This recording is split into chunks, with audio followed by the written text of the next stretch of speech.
지구가 붕괴하면 곤란한 외계인 요시야마 치토무. UFO가 왜 지구에 나타나는가에 대해 말씀드리겠습니다. UFO가 지구에 개입하는 목적의 하나로 지구의 차원 상승의 서포트가 그 목적입니다. 그 이유뿐이라고 단언하기는 어렵긴 합니다만 한 가지 확실한 것은 그들은 지구가 파멸할 경우 굉장히 곤란해지기 때문입니다. 그 이유를 설명해 드리겠습니다. 지구는 에너지의 밀도가 극도로 높은 별입니다. 그건 지구를 여러가지 제한이 있는 자유롭지 못한 별로 만들기 위하여 극한까지 에너지 밀도를 높일 필요가 있었던 것입니다. 바꿔 말하면 지구는 다른 별보다 유괴나 명계 등의 부정적인 에너지를 많이 가지고 있다는 것입니다. 예를 들어 그런 지구가 뭔가의 이유로 붕괴하였을 경우 다른 별은 상상도 할 수 없는 막대한 영향을 받게 됩니다. 단편적인 예로 지금은 일어날 확률이 매우 적어졌지만 지구에서 핵전쟁을 했다고 한다면 우주의 평형이 무너지고 네거티브한 에너지가 우주상에 퍼지게 됩니다. 그와 같은 사태를 사전에 막기 위해서 지구를 차원 상승시키고자 지금 많은 UFO가 방문하고 있는 상태인 것입니다. UFO의 방문이 공식적으로 공표되지 않는 두 가지 이유. 이미 대량의 UFO가 날아다니고 있습니다만 특히 1987년 여름 이후에는 그 수가 비약적으로 드러났습니다. 공표되어 있지 않지만 미 공군은 이미 수백 기의 편대를 본 적도 있습니다. 역대 미국 대통령은 이미 프레아데스나 시리우스 같은 외계인과 회담을 하고 있으며 이유나 중국의 요인들 중에서도 외계인과 접촉한 사람은 있을 것입니다. 최근에 미군이 미확인 비행 물체가 존재한다는 것에 대해 공식적으로 인정하고 정보를 조금씩 미디어에 흘리기 시작했습니다. 같은 흐름으로 CIA나 미 공군에 있는 UFO계의 기밀 문서가 얼마 지나지 않아 공개될 것이기 때문에 몇 년 뒤에는 이와 같은 사실이 당연한 것으로 받아들여지게 되어 있습니다. 왜 지금까지 UFO에 대한 정보를 막았었는가 하면 이유는 두 가지가 있습니다. 첫 번째는 사회가 혼란에 빠질 것이 명확하게 보였기 때문입니다. 여담이지만 제가 아는 사람이 TV방송인 초상현실 방송에 초대되어 UFO를 부르는 실험을 했습니다. 그때 열대나 원반형의 UFO가 나타나서 영상으로도 선명하게 촬영되었습니다. 같이 있던 UFO 부정파들도 아무 말을 할 수 없는 상황이 되었음에도 방송은 할 수 없다는 것이 되었다고 합니다. 어찌되었건 외계인과의 공존은 인류에 있어서 필수적인 선택입니다. 그들이 악의를 가지고 공격하는 존재가 아니라는 것을 알게 된다면 사회에서 서서히 받아들여지게 될 것입니다. 단기적으로 보면 아직은 사회의 혼란이 초래할 가능성이 보이기 때문에 정부 측에서도 극비사항으로 취급하는 것입니다. 또 하나의 이유는 권력자 측에 있어서 UFO는 환영할 만한 것이 아니기 때문입니다. 일반인이 UFO나 외계인이 정말로 있다고 알고 그들을 쉽게 불러올 수 있다는 사실도 알게 되면 지금까지의 낡은 가치관이나 제한이 한 번에 풀리게 되고 인간은 본래 스스로가 가지고 있는 힘에 눈을 뜨게 됩니다. 또한 UFO는 고차원의 에너지를 내보내고 있기 때문에 그 존재와 연결되는 것만으로 사람은 눈을 뜨는 방향으로 유도되고 진정한 자신의 힘을 되찾아 가게 됩니다.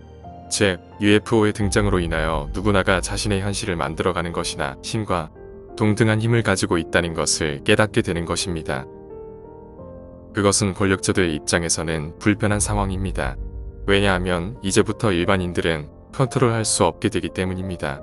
과거를 돌아보면 어느 시대에서도 일정 이상의 힘을 가진 종교나 민중운동은 반드시 통치자가 일반 시민보다 훨씬 큰 권력과 힘을 가지고 탄압해 왔습니다. 그것은 일반 시민이 자신보다 큰 힘을 가지는 것을 두려워했기 때문입니다. UFO에 관련한 정보가 숨겨지는 이유도 이와 같은 맥락입니다. 하지만 차원 상승이 이루어지고 있는 지금은 정부 측에서도 UFO의 존재를 인정하지 않을 수 없게 되었습니다. 미국이 UFO의 존재를 간접적으로 인정하기 시작한 것도 사회에 큰 충격이 없도록 천천히 인식을 시키는 방향으로 정보를 공개하기로 했기 때문입니다. 왜 고차원 영역의 에너지는 왜곡되어 전달되는가? 여담이지만 창조주란 이 세계의 모든 정보를 만들어내고 있는 슈퍼컴퓨터와 같은 것입니다. 그는 이 세계를 더 좋게 만들려는 목적도, 사랑으로 가득 채우려는 목적도, 인류의 배움에 공헌을 한다는 목적도 없습니다. 스스로가 존재한다는 것에 대한 사실도 인식하고 있지 않습니다. 창조주는 세상이 생겼을 때부터 존재하여 단순히 무한히 랜덤하게 인류에 있어서 현실을 구성하는 정보 즉 에너지를 자동적으로 창조하고 있을 뿐입니다. 그 정보를 지구상에 분배하고 있는 것이 인류가 그 문화나 전통에서 부르는 신이라는 존재입니다. 창조주가 투영한 세계를 별도의 시점으로 바라본다면 이 세계는 눈에 보이는 물질 세계 이외에 눈에 보이지 않는 차원이 있습니다. 이 눈에 보이지 않는 차원이 어떻게 구성되어 있냐고 한다면 유계, 명계, 저세상, 고차원 영역 이렇게 4가지 영역으로 구성되어 있습니다. 각각의 세계의 특징을 간단히 설명하면 다음과 같습니다. 유계, 물질 차원의 바로 위에 있는 세계, 원한이나 슬픔, 증오, 집착 등의 감정에 가득 찬 부정적인 감정이나 욕구에 사로잡힌 인간의 에너지체가 존재하는 세계. 명계, 유계 위에 있는 세계 삐뚤어진 사명감이나 가치관을 가진 인간, 주로 종교가, 혁명가, 영능력자 등 에너지체나 가짜 용신이나 레탈리안이 존재. 저세상, 몸을 벗은 인간의 에너지체가 유대 전생을 기다리는 세상, 주로 천국이라고 말함. 고차원 영역, 좋은 에너지만으로 구성되어 있는 극락정터, 더 이상 환생을 할 필요가 없는 성인의 에너지체가 존재.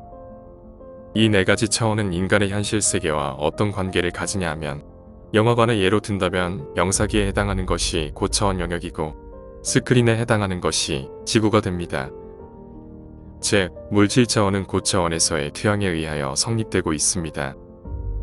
하지만 이런 고차원 영역에서 좋은 에너지가 투영되어 있다면 왜 지구에는 기아나 전쟁, 병, 범죄 재해 등의 지옥과 같은 현실이 있는지 이상하게 느끼실 것 같습니다. 영화관과 똑같이 누군가가 영사기 앞에서 손을 내밀거나 얼굴을 내밀면 스크린에 투영되는 것이 방해되는 것을 본 적이 있을 것입니다. 유교 명계가 그 장난치는 아이의 손과 같은 역할을 합니다. 고차원 영역으로부터 안전한 에너지가 물질 차원에 도착하기 전에 유교 명계의 에너지가 방해를 하여 홀로그래피의 왜곡을 일으키는 것입니다. 여담으로 유교와 명계는 소멸 중에 있으므로 레탈리언의 개입이 적어지고 있는 중이고 앞으로 수년 안으로 완벽하게 개입이 불가능해집니다.